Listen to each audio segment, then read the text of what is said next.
In this video, we'll try and understand the ongoing Russia-Ukraine conflict.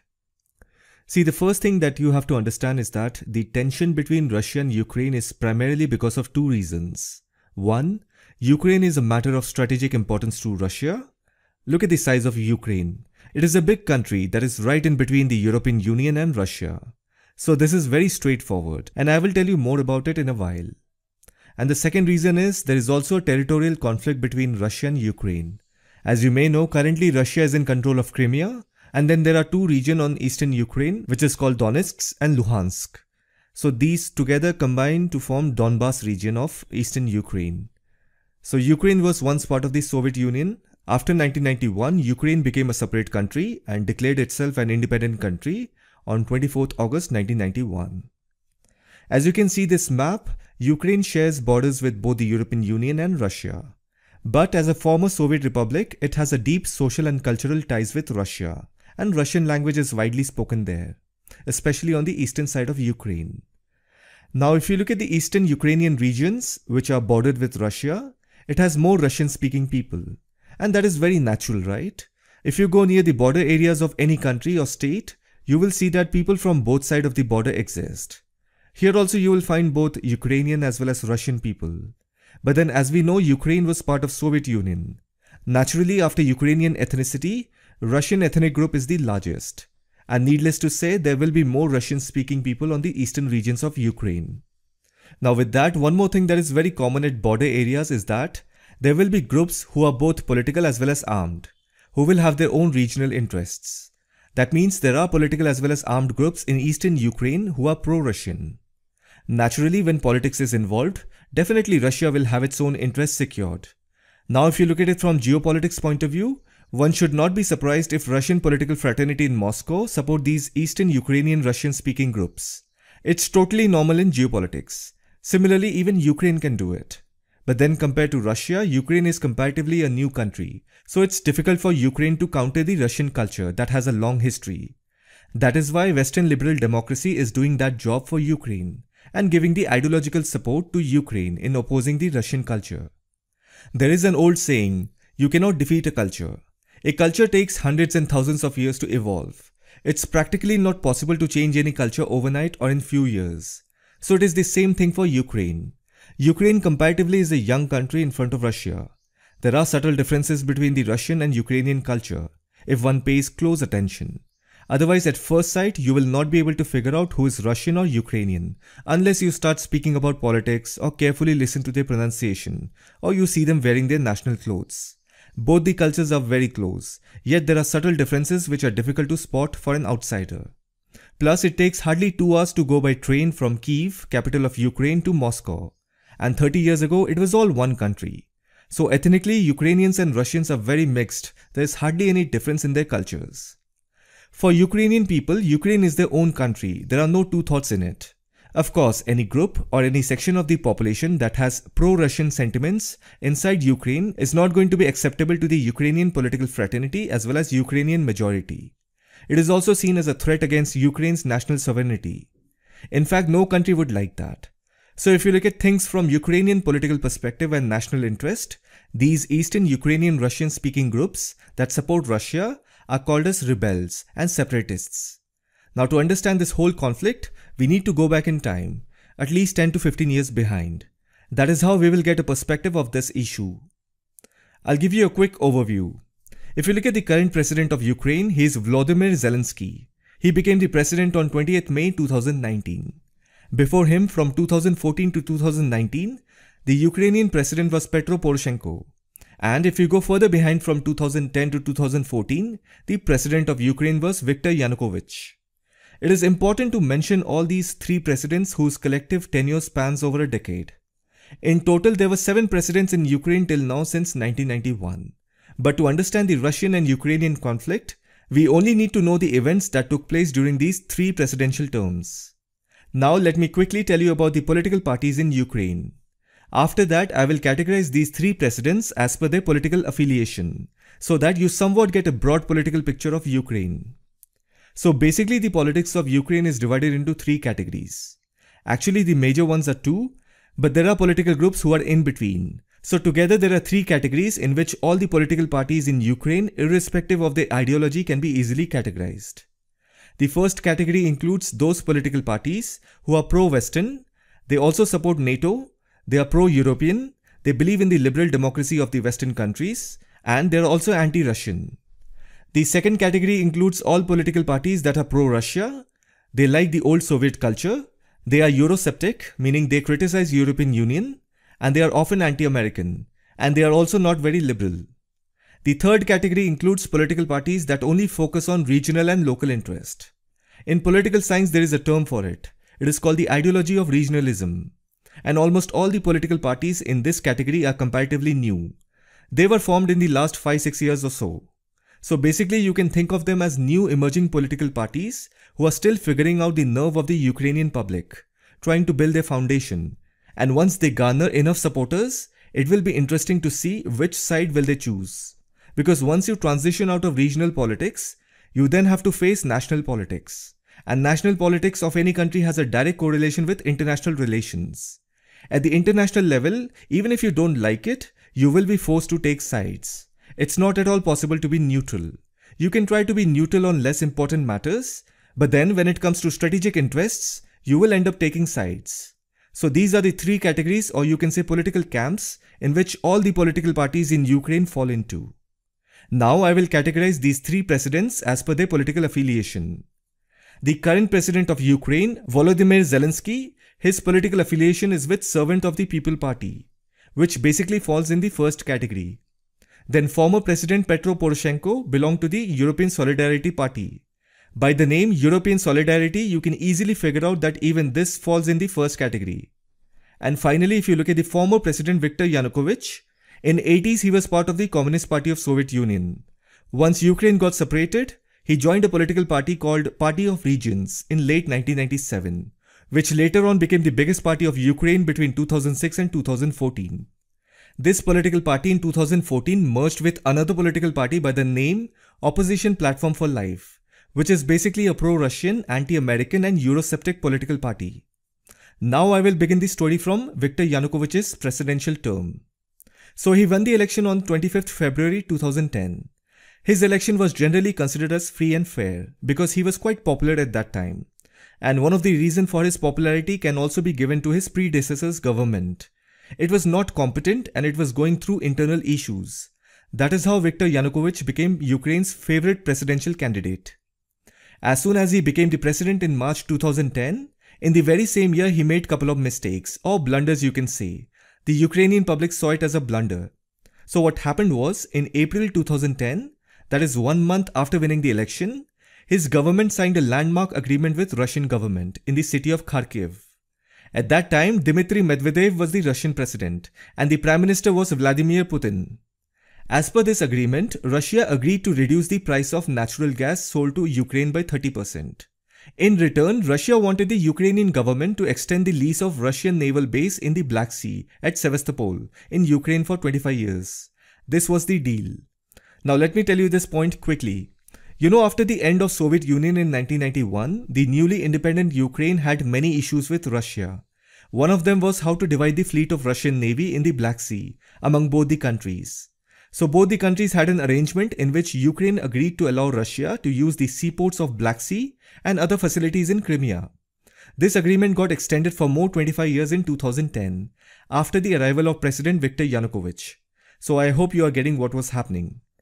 This agreement was heavily criticized by the Ukrainian public. Why? Because if you look at it from Ukraine's point of view, it was like letting Russia control Crimea in exchange of low-cost gas. Even America was paying attention to Yanukovych's policies, and the United States was not in favor of his policies. This is where things get interesting. You have to understand this. United States always had interest in Ukraine. When Ukraine got separated in 1991, United States quickly recognized Ukraine and extended full support. In 1994, it was United States who helped Ukraine and Russia come to an agreement on the elimination of Soviet nuclear weapon systems in Ukraine and ensured security and safety for Ukraine. If you remember the Chernobyl nuclear disaster in 1986, it happened in Ukraine. America did help Ukraine in cleaning up the nuclear waste at Chernobyl after the meltdown. US and many other countries had donated huge amount of money in controlling the situation. Even India had donated. Anyhow, after leaving Soviet Union in 1991, in the following years, Ukraine was added to Non-Proliferation Treaty by United States, and in 1997, NATO and Ukraine partnership started developing. I'm not saying Ukraine became part of NATO, I'm saying the partnership was developing. In 2003, Ukraine had deployed thousands of troops in Iraq and supported the invasion of Iraq by United States. So you see, United States always had interest in Ukraine, and likewise, Ukraine also extended its full support to United States. And on the other hand, Russia was always against United States and European Union's interference in Ukraine. Now coming back to 2010, when President Viktor Yanukovych made a deal with the Russians and extended their lease of the naval base in Crimea, United States and the Ukrainian public were not at all in favor of it. After a few months, that is in October 2010, Yanukovych amended the Ukrainian constitution and brought back certain provisions that existed before 2004. Basically, he changed Article 111 of the Ukrainian constitution, which is regarding president's removal. Now, this created a negative perception among the public. A large portion of the Ukrainian population started disliking him. Opposition political parties and public started thinking, this guy is trying to run Ukraine similar to Russian Federation. Because if you see, the same kind of steps have been taken by leaders in Soviet Russia. Then you also must be aware that Vladimir Putin had also made similar provisions and increased his presidential term limits. Even in Germany, when it was known as Prussia, this kind of steps were taken by Bismarck, who was the head of the state of Prussia, and it worked pretty fine for them. So even Viktor Yanukovych was under the impression that even he could get away by allocating more powers to himself, so that he remains the president for as long as he wanted. Then in the following years, he was facing a lot of corruption charges.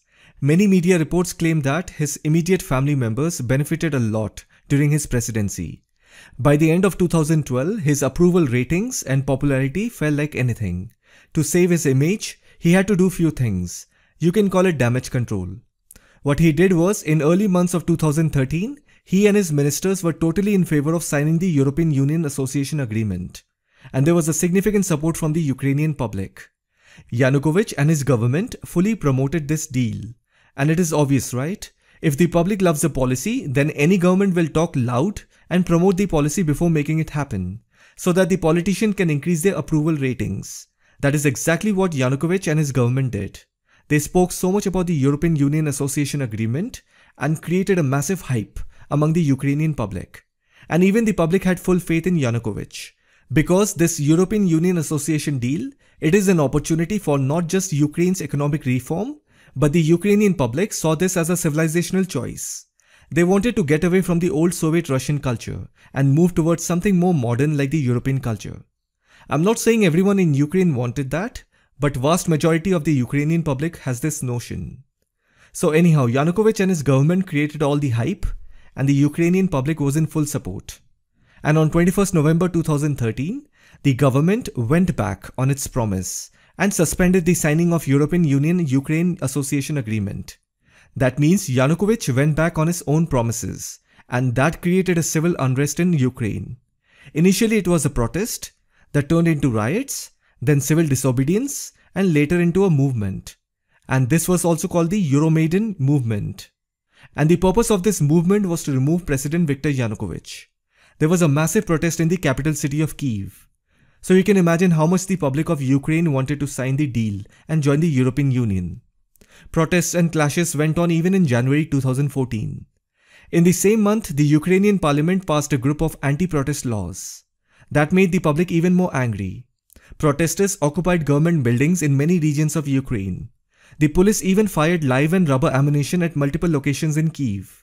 As a result of these events, the Agreement on Settlement of Political Crisis in Ukraine was signed on 21st February 2014 by Yanukovych under the mediation of European Union and the Russian Federation. Shortly after the agreement was signed, Yanukovych and other high government officials fled the country. Afterwards, the parliament removed Yanukovych from office, and soon there was a fresh protest in Crimea and also in the regions of eastern Ukraine, where majority public were Russian-speaking. If you look at the public opinion polls of the 2013 protest, it was found that about 45% to 50% of Ukrainians supported the Euromaidan movement. The biggest support for the protest can be found in Kyiv and western Ukraine. Almost similar percentage of Ukrainian public even opposed the movement. There are many such studies that suggest that the Ukrainian public has a mixed opinion regarding the idea of joining the European Union. So anyhow, in March 2014, Yanukovych and some of his government officials fled to Russia. A temporary government in Ukraine was appointed. Petro Poroshenko was elected as the president in 2014. He is a Ukrainian billionaire businessman and was also the opposition leader during the crisis. In many of his interviews, he even said that he was one of the organizers of the 2013 protests. So naturally, he gained public sympathy, and that's how he became the next favorite presidential candidate of Ukraine. Now, an interesting thing that happened in February and March 2014. What happened was when Viktor Yanukovych was signing the agreement on settlement of political crisis in Ukraine, and I even mentioned when the Euromaidan movement reached at its peak, Yanukovych and some of his government officials fled the country. Afterwards, the parliament removed Yanukovych from office. When all of this was happening, there were fresh protests happening in Crimea and in regions of eastern Ukraine, where majority of the public are Russian-speaking. Some reports even suggest that because of the Euromaidan movement, Ukraine's state security forces had to use full force to curb the protest. In doing so, the conflict got escalated, and that led to fresh protests in Crimea and eastern regions of Ukraine. Anyhow, when all the political drama was happening in the city of Kyiv, Russia strategically invaded and took over the Crimean Peninsula from Ukraine. And it was planned strategically. Russian troops who were masked took over the Supreme Council, that is the Parliament of Crimea, and installed their own pro-Russian Sergei Aksion government in Crimea. Russia even conducted the Crimean referendum, and as I said, majority of the people in Crimea and eastern part of Ukraine are Russian-speaking, so they voted in favor of Russian Federation, and 16th March 2014 was declared as Crimea's independence. Naturally, if you look at it from Ukraine's point of view, they condemn it, and even consider it to be a violation of international law. The United Nations also has similar view, and it is in favor of Ukraine. But then the Russian government defends it, and says that there was a proper referendum, where the people of Crimea has voted in favor of Russia. It is called the principle of self-determination of peoples. Self-determination is also called the right of people. Anyhow, the point is that Russia took over Crimean Peninsula in March 2014. So 2014 is an important year in the history of Ukraine for 3 reasons. The Euromaidan movement came to an end, new president was elected, and Ukraine lost Crimea. Now in March 2014, when Russia took control of Crimea, Vladimir Putin was the president of Russia. So what he did was, you can call it a political move or whatever. What he did was he publicly spoke about protecting the rights of Russian citizens and Russian speakers in Crimea and southeast Ukraine. Immediately after his statement, the Russian ethnic group in the eastern and southeastern regions of Ukraine felt connected. There was already a crisis going on in Ukraine, and in the middle of that, these Russian people in Ukraine strongly connected to the Russian president's statement. They felt that somebody is talking about them. And that created an ethnic division in the eastern regions of Ukraine. And these regions are Donetsk and Luhansk. I want you to look at this map. The violence started here between the separatist forces in the region and the Ukrainian military. If you see, these regions are bordered by Russia. So obviously these separatist forces are being backed by Russia. Although Russia denies its involvement, but then we have to agree that without the support of a bigger nation, minority groups cannot form their own armed forces and go against their own country's military. By the way, Donetsk and Luhansk are also called the Donbas region. There are 2 airports here. One is in Donetsk and the other one is in Luhansk. And these are international airports. Of course, now they are officially closed because they are under the control of rebel forces. Moments back, I told you that without the support of big nation, minority groups cannot form their armed forces. Russia has been supplying military equipment and training to the rebel groups that exist in the Donbas region. Many media reports even say that Russia has also supplied heavy military equipment like surface-to-air missile system that were used by the rebel forces at these 2 airports. If you remember, in July 2014, Malaysian airline MH17 was shot down over Ukraine's airspace. The airline was crashed and burned in the Donbas region. So if you look up on the internet, everyone says that it was shot down by a Russian-built surface-to-air missile system, which is a Buk M1 missile supplied by Russia to the rebel forces. In fact, before this incident, many Ukrainian Air Force aircraft have been shot down by the rebel forces from these airports. For instance, Ilyushin 76 transport aircraft of the 25th Transport Aviation Brigade of the Ukrainian Air Force was shot down by the rebel forces near Luhansk airport. there are many such incidents. So unfortunately, the Malaysian airline incident of July 2014 in Ukraine escalated into an international crisis. On one side, you have the United States and European Union, and on the other side, you have Russia. And Ukraine became the battleground.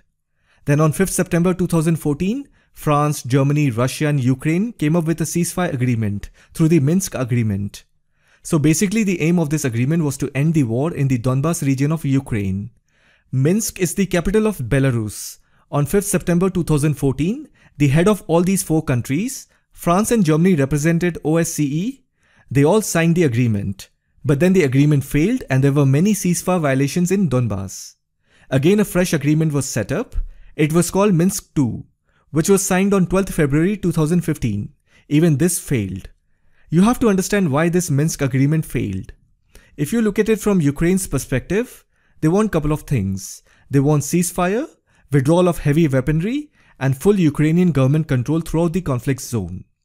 If you see from Russia's perspective, Russia wants autonomy of Donbas.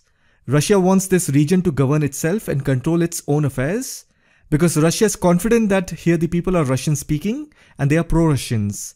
So it will be easy for Russia to exercise military and political influence. On the other hand, Ukraine is aware of this. That is why it is against the autonomy of Donbas. You see, Donbas region is one of the prosperous industrialized regions of Ukraine before the conflict. Similarly, even the Crimean Peninsula is one of the prosperous industrialized regions of Ukraine. And the inputs from these regions towards Ukraine's industrial production was very high. And right now, Crimea is in full control of Russia. And Donbas region is in control of pro-Russian rebel forces. So this is why the Minsk agreement failed twice. And by the way, the whole Donbas region is 427-kilometer long front line. You have to understand that such a long front line is dividing the once prosperous industrial region of Ukraine. That's why even Ukraine is not willing to settle. And on the other hand, Russia wants the strategic importance of this region. And Russia somewhere also knows that if Ukraine becomes a stable state, then it will immediately resume its interest in associating with European Union.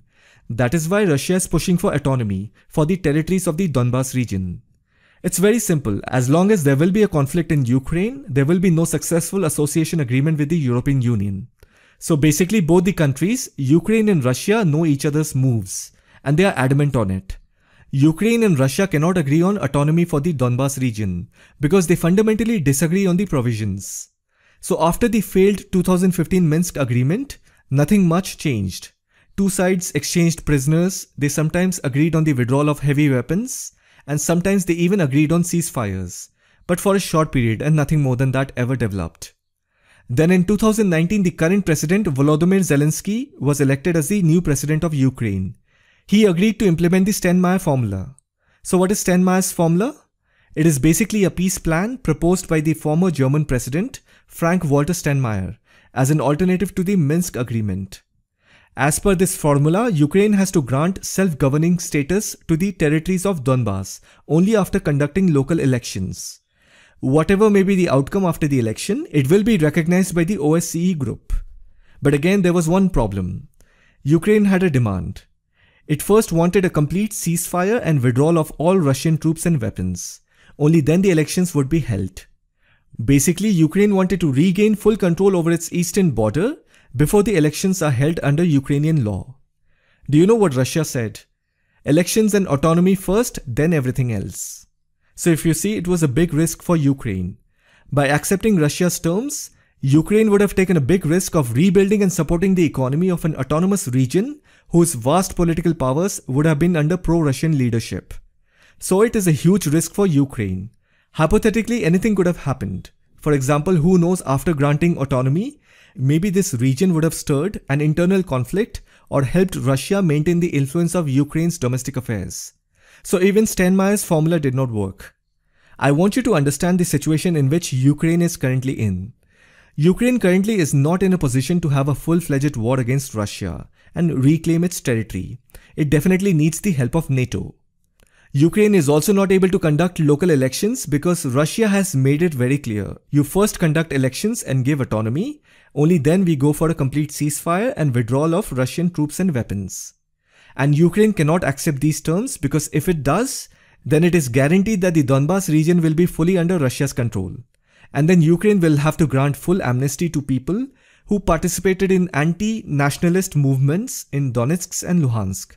On top of it, the Donbas region can also cause internal conflict in Ukraine's domestic affairs. And then Ukraine also cannot give a special status to the Donbas region.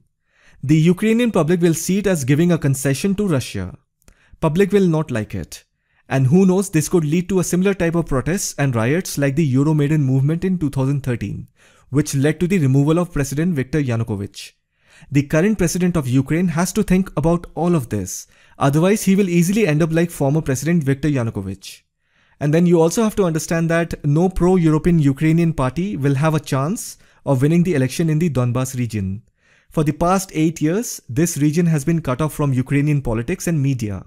It has been under the influence of Russia. It's going to be extremely difficult for Ukrainian politicians to counter the Russian narrative in this region if it were to conduct elections. If Ukraine wants to confront Russia directly, it definitely needs NATO's help.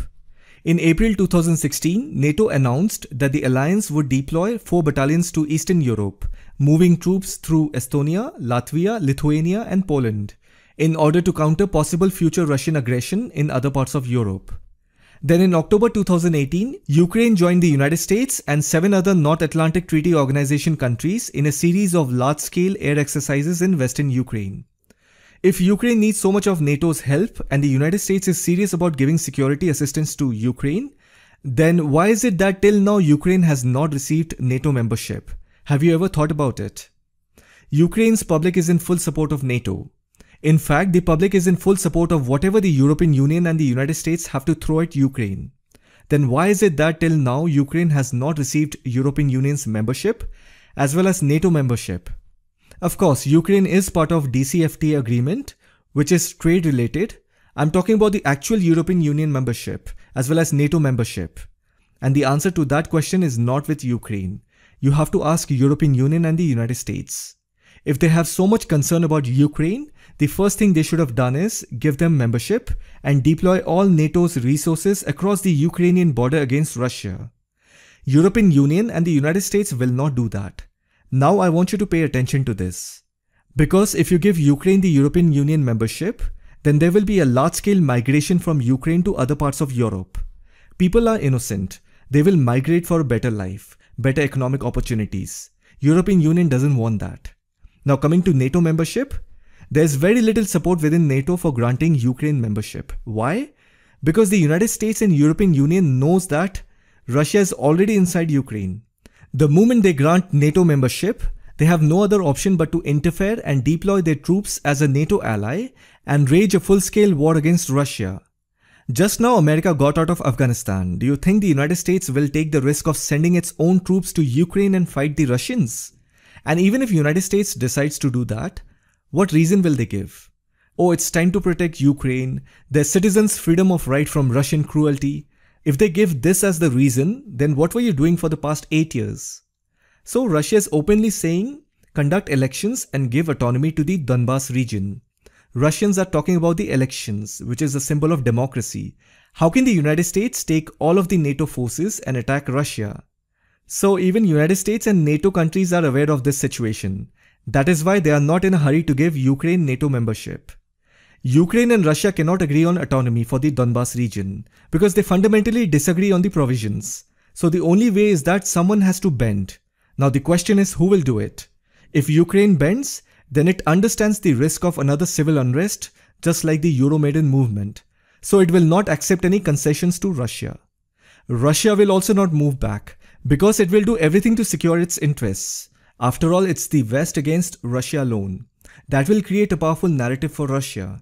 And it is happening. Many countries are supporting Russia.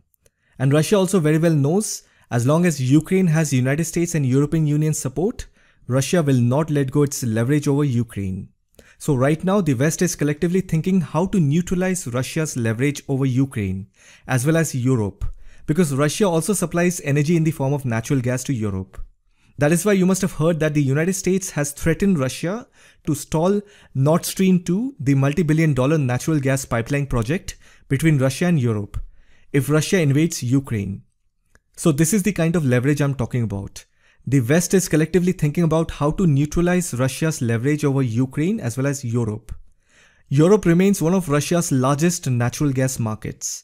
And you very much know that if the United States is good at one thing, that would be putting sanctions. And that is why the United States is threatening Russia that it will put sanctions on the Nord Stream 2 pipeline. However, before placing sanctions on the export of natural gas from Russia to Europe, the European Union countries will also need to look for alternate exporters. And even if America still decides to put sanction on Nord Stream 2 pipeline, then it will also negatively impact 5 major European energy companies that have a major stake in the pipeline, including Engie, OMV, Shell, Uniper, and Wintershall Dea. And by the way, you also must be aware that Russia supplies natural gas to Ukraine as well. In fact, the majority of the gas that is supplied to the European market is supplied through pipelines that travel across Ukrainian soil. And look at the twist. A few days back, Ukraine had accused the United States of hurting its economy by raising tensions with Russia. The way United States President Joe Biden was talking about Russia, warning Russia, giving threats, it seems in Ukraine it was creating panic in the Ukrainian financial market. Because it is straightforward. If the Russia-Ukraine crisis escalates, then gas prices in Europe will increase. And all those industries in Europe which are dependent on Russian gas, the cost of expenditure will increase. And that is going to soon affect the European financial market. All foreign investors will withdraw from European market. The European economy is going to be badly hit. Why do you think Germany, Croatia, France are staying out of this crisis? They are not keen in escalating this issue as much as the United States is doing. The US and some EU nations have sent military support to Ukraine. Germany has offered only medical aid. And if you remember, Germany's Navy chief resigned because he praised the Russian president and said, Vladimir Putin deserves respect. Why did he say that? Why is Germany not participating actively against Russia? Because Germany is aware of how this crisis is going to affect the European financial market. They don't want to pick up a fight with Russia. And even Germany's economy in the form of energy sector is linked with the Russian gas pipeline, which is why Germany is adopting a softer approach. And by the way, Germany's Navy chief resigned because he made a controversial remark on the crisis in Ukraine. He said, if Russia wanted to invade Ukraine, it would have done it long back. And then he also added that Vladimir Putin deserves respect. For this comment, he lost his job. But anyhow, there is some truth in his statement. If Russia wanted to invade the eastern region of Ukraine, it would have done it long back. For 8 years, Russia held on to this region. Why? Simply because Russia does not want the United States and European Union's involvement in Ukraine. That is why you will see that only the United States is talking too much. No other country is talking as much as the United States. If United States decides to put sanctions on Russia, that is really going to test the ability of the Western powers to use sanctions against Russian power. The United States is just creating a narrative by creating a hype that Russia will invade Ukraine. You know, they want to look good in front of the world. They want to say that we will save you from Russia in the name of human rights, democracy, women's rights. Can you imagine that? The US used women's rights to help justify the invasion of Afghanistan. Can you imagine that? How bizarre is that? United States has gone completely woke in recent years. If Russia had to invade Ukraine, it would have done it long back. A good example is the Crimean Peninsula. If the United States decides to put sanction on Russia because of a hyped issue, since they have nothing else to do, then Europe has to face the consequences of those sanctions. There will be a huge economic crisis in Europe, and not just Europe, it will spill over everywhere in the world. If you analyze the situation very closely, you will realize that only the United States is more interested in this conflict. None of its allies are showing that much of interest. First of all, they don't have the appetite to do anything stupid, because it's going to be bad for the economy. And mind you, even Chinese are watching closely. That is why the Ukrainian president has also told the United States president to calm down and don't create a hype. Your hype is creating panic. So what does that tell us? It is very simple. The Russia and Ukraine crisis is simply a border dispute where Russia does not want the United States or European Union's influence on Ukraine, as simple as that. That is why even India has taken the side of Russia at the UNSC discussion. It's all about saying no to the United States' old dirty tactics. So this was everything that you had to know about the Russia-Ukraine crisis. I hope you found this video informative. Thank you for watching it.